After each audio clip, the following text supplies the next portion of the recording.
Assalamualaikum warahmatullahi wabarakatuh. Selamat pagi, kembali lagi bersama saya. Belum kembali lagi, ini masih acara perdana di acara POSWA, Podcast Mahasiswa Universitas Islam Malang.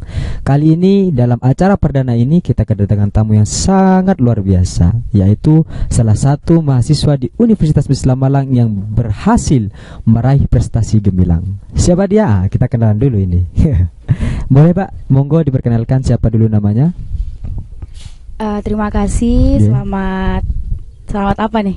Selamat siang, selamat sore, selamat malam buat teman-teman yang melihat video ini. Perkenalkan, nama saya Ririn Alfiatur Rahimah. Saya alhamdulillah sebagai mahasiswa prestasi Unisma tahun 2020. Ya, gitu. Oh, ini namanya Mbak Ririn Alfia atau Rohimah? Saya panggil siapa ini? Ririn. Oh, Ririn. Oh, saya panggil Mbak Ririn berarti ya. Oh, Mbak Ririn. Mbak Ririn ini saya dengar-dengar kemarin sempat booming ya di Unisma, sempat booming. Banyak flyer-flyer, pamflet yang kemudian mengucapkan selamat dan sukses atas dicapainya prestasi mahasiswa tingkat apa waktu itu? Tingkat universitas. Tingkat universitas. Ya. Nomor 1 ya? Ya, alhamdulillah. Tahun 2020.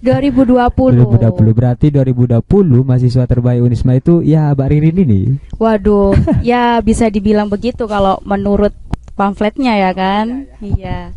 Jadi pertanyaannya kemudian kenapa kemudian Mbak Ririn ini bisa sampai booming, bisa sampai pada titik pertama mahasiswa Unisma yang berprestasi di kalangan kita gitu.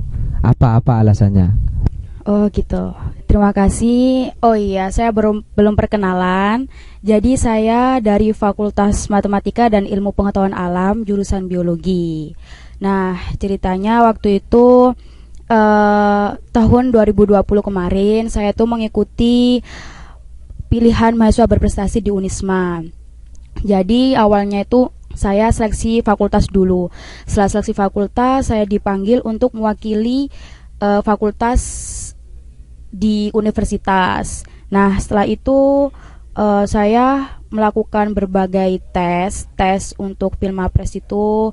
Setelah itu alhamdulillah pengumuman saya juara 1 kayak gitu. Nah, setelah itu saya mewakili Unisma di Kemendikti, di Kemendikbud ya karena Kemendikbud RI itu Pilmapres nasional. Nah, tapi waktu itu kan di Pilmapres nasional itu kalau di zaman saya kan 2020 sama 2021 itu beda. Jadi lebih sedikit tahapannya 2021. Jadi di 2020 ini ada 4 tahapan. 4 tahapan. Yang pertama ini berkas, seleksi berkas. Terus yang kedua ini tes tulis, tes IQ, tes TPA kayak gitu-gitu.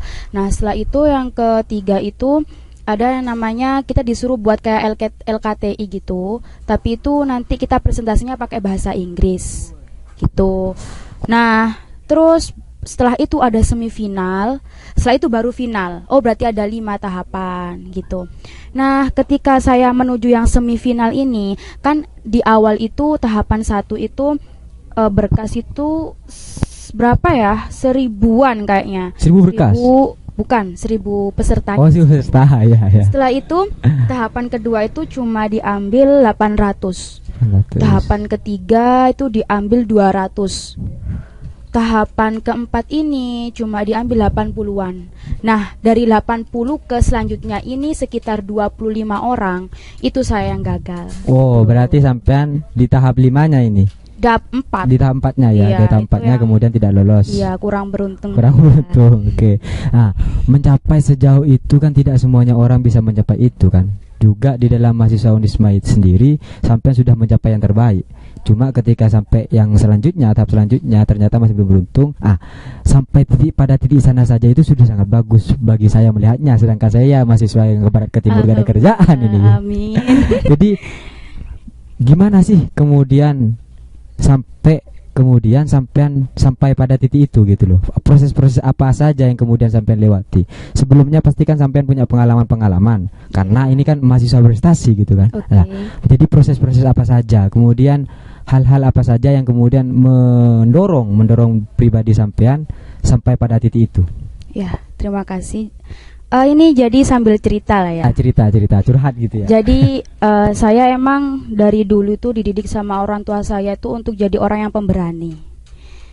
Selagi ada kesempatan, ya itu harus dicoba kayak gitu. Selagi itu hal baik, ya itu coba aja. Nah, saya itu emang dari dulu dilatih untuk berani berbicara. Saya dari dulu tuh disuruh ikut pidato lah, segala macam kayak gitu. Terus setelah itu saya MTS, saya masuk ke pondok. Pondok apa ini? Pondok di Jombang. Oh, Jombang. Biar ini masuk mana berarti? Di Jombang, di Denanyar. Nah, Denanyar. setelah itu di situ saya mulai mengembangkan, sering jadi MC, disuruh pidato kayak gitu. Setelah itu itu saya masih aktif di organisasi ya, SMP. Nah, waktu SMA ini saya benar-benar aktif di pesantrennya, tapi untuk OSIS gitu enggak emang saya, tapi di pesantren saya aktif organisasi, terus sering jadi ya MC gitu. Nah, kan saya tuh waktu SMA, SMP-nya itu cewek-cewek semua kayak gitu kan. Terus pas waktu masuk mahasiswa ini kayak aduh, kok satu kelas ini cowok cewek kayak gitu, kayak nervous gitu. Akhirnya saya gini, supaya dikenal sama orang itu ada dua kemungkinan. Entah karena anak itu cantik. Oh ya. Terus iya benar ya kan. Yeah. Realitanya kayak gitu. Oh, gitu. Entah gara-gara anak itu cantik, atau yang kedua anak itu berani, pede gitu. Nah, berhubung saya cantik juga nggak terlalu ya. Asik, kan? Merendah ini ceritanya, merendah ini. Jadi, padahal masuk ke dalam dua-duanya gitu ya. Jadi saya itu ya udahlah pede aja gitu. Jadi saya itu waktu Osika Maba itu, kapan lagi kalau nggak mulai sekarang aku bisa dikenal sama orang gitu. Jadi pas Osika Maba itu disuruh siapa yang berani menyanyikan Mars Subhanul Waton gitu kan. Itu cewek-cowok itu yang seunif Osika Maba, akhirnya saya tuh angkat tangan di situ. Angkat tangan, saya mimpin di depan. Saya mimpin di depan Mars Subhanul Waton itu. Nah, itu pertama kali yang kayak menumbuhkan, kayak membara, oh aku lo bisa, aku lo berani gitu. Dari situ santriwati diajak nyanyi Subhanul Waton. Wah, hatam ya. Nah, setelah itu dari situ saya mulai dikenal, oh itu anak biologi kayak gitu. Di kelas, di fakultas tuh jadi dikenal juga. Banyak yang DM juga ini. Waduh, kalau itu ya gitulah. Nah, setelah itu saya aktif di salah satu organisasi ekstra di Unisma juga. Nah, itu saya apalagi nih, mumpung masih mahasiswa baru gitu kan, masih menerka-nerka ini saya harus kemana. Akhirnya saya ikut UKM, saya ikut organisasi ekstra. Pokoknya saya nggak mau yang namanya diem. Pokoknya saya tuh pengen sibuk terus. Oh, gak mau diem gitu ya? Iya, harus sibuk, harus ngapain sih ini biar nggak kayak buang-buang waktu gitu. Padahal kalau dilihat-lihat, saya kan biologi tuh kayak banyak laporan lah, praktikum gitu. Tapi alhamdulillahnya ya bisalah membagi waktu di antara sela-sela praktikum, kegiatan dan lain sebagainya. Nah, dimulai dari salah satu organisasi ekstra yang saya ikuti itu, saya itu dikenal oleh teman-teman banyak. Apa organisasi ekstranya apa? Saya ikut PMII. Ini bukan promosi ya, cuma kebetulan aja. Iya. Alhamdulillah, soalnya emang dari dulu emang saya diamanahi buat ikut PMI sama ada salah satu senior itu kayak Gusnya di pondok saya. Oh, Gus pondoknya sampean. Oh, akhirnya sampean ketemu di Unisma beneran. Iya, saya cari dulu tuh, saya bukan yang di kader-kader itu enggak. Saya yang mencari. Iya. Saya yang mencari, salah. Sampai mencari itu ya. Iya. Jadi setelah itu saya tuh benar-benar kan saya diajarkan public speaking dan lain sebagainya gitu. Sampai saat semester 4 itu saya mencoba salah satu beasiswa yang ada di Unisma. Dan saya mencoba namanya beasiswa Jarum. Nah, di situ saya tuh udah kayak minder gitu. Aduh, masa iya sih tahapannya aja ada banyak, masa bisa kayak gitu. Akhirnya saya ya udahlah ikut-ikutan aja kayak teman-teman ngikutin, urusin, ya udah ikut ngurus kayak gitu kan. Setelah itu saya udah tes tulis, tes banyak wawancara dan sebagainya. Alhamdulillah kok saya keterima. Oh, ini hasil ikut-ikutan keterima? Iya, malah yang kan ada itu harus meminta surat keterangan bahwa kita tidak mengikuti beasiswa apapun. Nah itu yang mintain aja teman saya. Oh, ya, tapi malah saya yang keterima kan. Temennya gak keterima banget, ya kan? Wah, ya Allah, mungkin udah jalannya ya. Ya, jalannya mungkin dari Tuhan. Iya, dari itu saya alhamdulillah ya kan, Unisma yang daftar waktu itu sekitar 300 orang, yang diterima itu 2 orang. Wah, sampean termasuk salah satunya. Alhamdulillah, saya juga kaget ini saya ini beruntung apa gimana gitu loh. Nah, setelah itu dari beasiswa Jarum itu yang saya juga diberikan banyak pelatihan soft skill yang sehingga bisa membantu saya sampai di tahap ini gitu. Jadi sejak kecil Mbak Ririn ini sudah diajari keberanian untuk mengambil berbagai macam kesempatan yang sudah diberikan oleh Tuhan, kemudian memanfaatkan waktu-waktu yang luang supaya kita bisa produktif gitu ya, istilahnya zaman sekarang itu kan, produktif, sehingga atas keberanian yang Mbak Ririn miliki itu, Mbak Ririn sampai pada titik itu ya. Dan juga dibekali dengan berbagai aktif di organisasi ya, sejak SMP itu ya. Sejak SMP sampai sekarang masih aktif di organisasi manapun. Alhamdulillah masih aktif. Jadi Mbak Ririn ini selain berani juga aktif dan produktif gitu ya. Di kehidupan sehari-harinya gitu ya. Siap. Terus begini Mbak Ririn, ini kan sekarang kan kita di masa pandemi ini ya. Sampai kan selaku mahasiswa organisasi juga, selaku orang-orang yang juga ada aktif organisasi, kadang kan ada beberapa ungkapan yang mengatakan pandemi deh jadi gak semangat, terus pandemi deh jadi gak produktif kan. Loh, tanggapan Mbak Ririn terhadap pembicaraan seperti itu, kata-kata seperti itu tuh gimana? Kalau menurut saya tuh salah ya. Soalnya gini, kita semua sekarang tuh serba online. Jadi kita mengikuti suatu acara seminar itu udah nggak harus yang biasanya kalau pengen yang pembicaranya itu yang kelas atas kayak Sandiaga Uno atau apa, kita kan harus mengundang. Kalau gitu harus yang ke luar kota gitu kan. Kalau sekarang tinggal HP sambil rebahan dengerin kan udah bisa dapat ilmu banyak ya kan. Sekarang semua tuh bisa secara digital. Jadi apa yang bikin kita malas itu mindset sih. Jadi kalau saya sendiri tuh tiap harinya itu meskipun pokoknya hari ini tuh harus lebih baik daripada hari kemarin gitu sih kalau saya. Kalau hari ini saya masih belum bisa jadi orang yang bermanfaat, besok setidaknya saya bisalah membantu sedikit gitu. Yang penting hari ini tuh harus lebih baik. Gitu aja sih, setiap bangun tidur saya tuh langsung gini, aduh kemarin kok gitu-gitu aja. Pokoknya hari ini tuh harus lebih baik gitu. Harus lebih bermanfaat lah kayak gitu. Nah, mungkin dari situ sih supaya bisa tetap produktif tuh gitu. Menurut saya. Oh, jadi sebenarnya pandemi ini memang bukan alasan Mbak Ririn itu tetap produktif, bukan alasan ya. Nah, salah satu prinsip Mbak Ririn mungkin bisa diterapkan ya sama teman-teman ini. Jadi hari ini nih harus lebih baik dari hari kemarin. Oh ya, jadi semangat terus, jadi tiap hari itu semangat terus, jadi tambah terus. Oh, kemarin masih gini, dievaluasi lagi.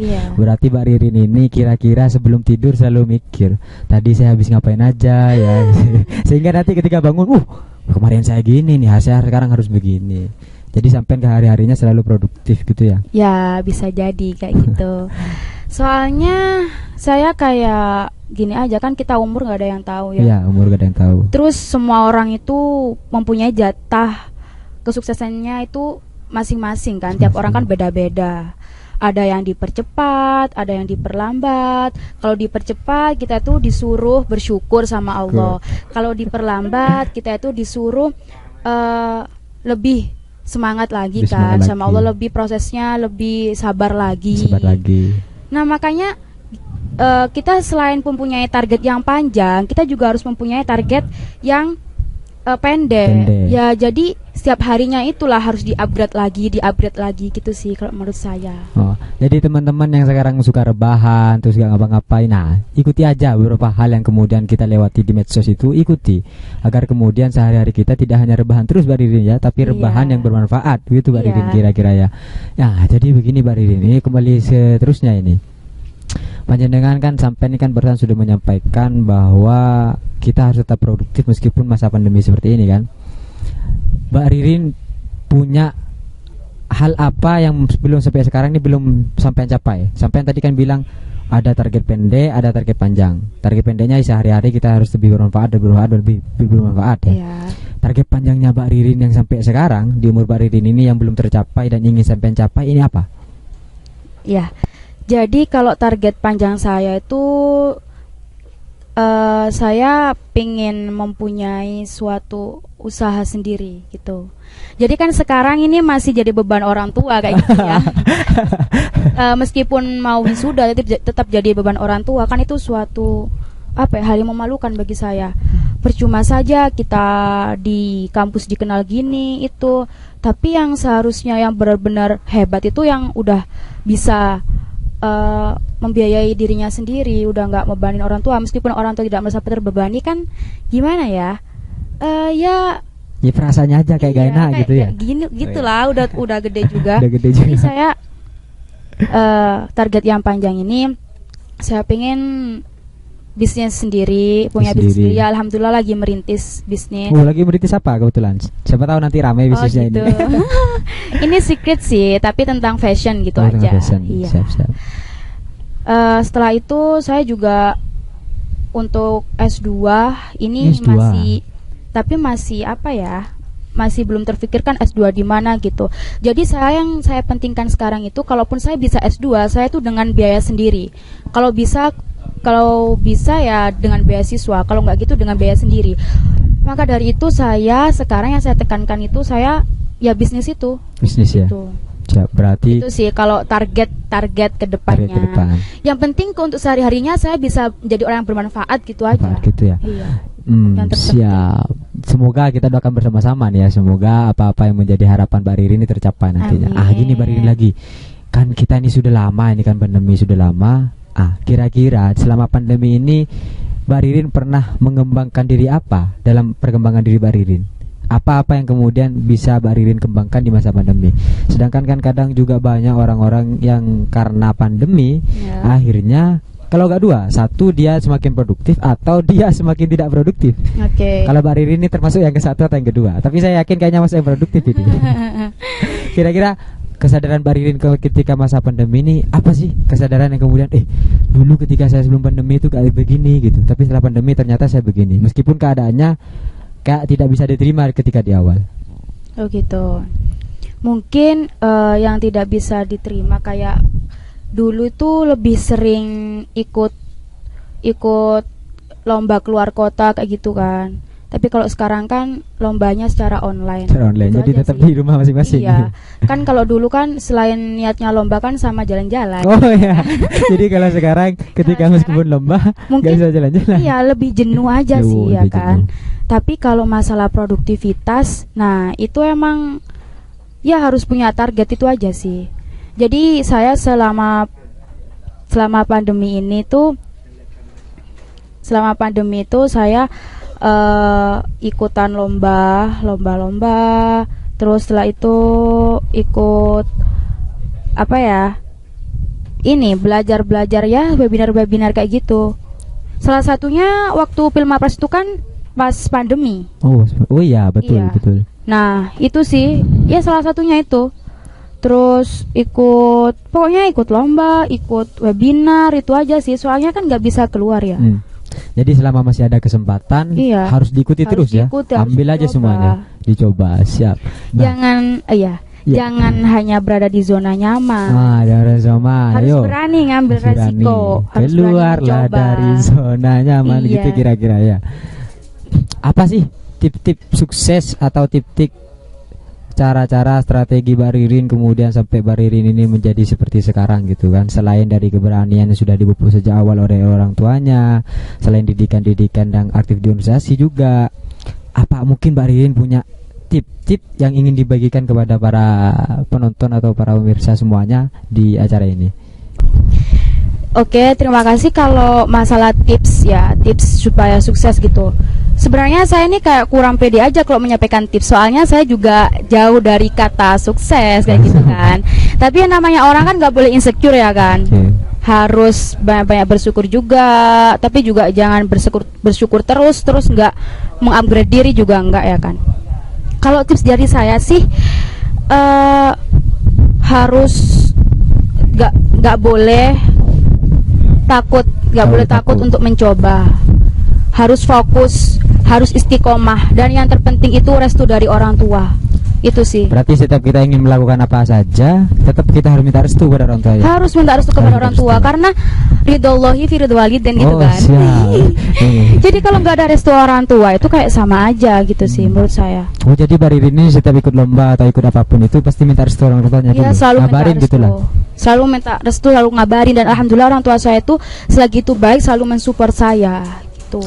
Ya, jadi para pemirsa ataupun semua yang mendengarkan dan melihat podcast ini, keberanian itu harus dipupuk sejak dini Baririn ya. Iya. Agar kemudian setiap ada kesempatan yang dihadapkan kepada kita selalu berani untuk mencobanya. Ya, meskipun kita sebenarnya tidak tahu hasilnya itu gagal atau sukses, intinya kita berani dulu untuk mencoba, kemudian hasilnya kita lepaskan saja kepada Tuhan Yang Maha Esa.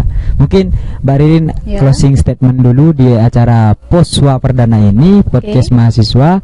Sebelum closing statement Mbak Ririn sampaikan kepada para mahasiswa baru ini, supaya mahasiswa baru ini memiliki semangat yang berkobar-kobar untuk mencapai apa yang mereka harapkan ketika masih pertama masuk kuliah Mbak Ririn. Baru habis itu Mbak Ririn closing statement. Oke. Jadi harapan saya untuk mahasiswa baru, ya tadi jangan takut untuk mencoba ya, jangan dengerin kata orang. Kadang kan ada orang ngomong itu berdasarkan pengalaman mereka, tapi juga berdasarkan kebencian kayak gitu. Kadang ada orang itu menyarankan sesuatu, jangan ikut itu, jangan ikut ini, karena mereka tuh gagal waktu ikut itu gitu.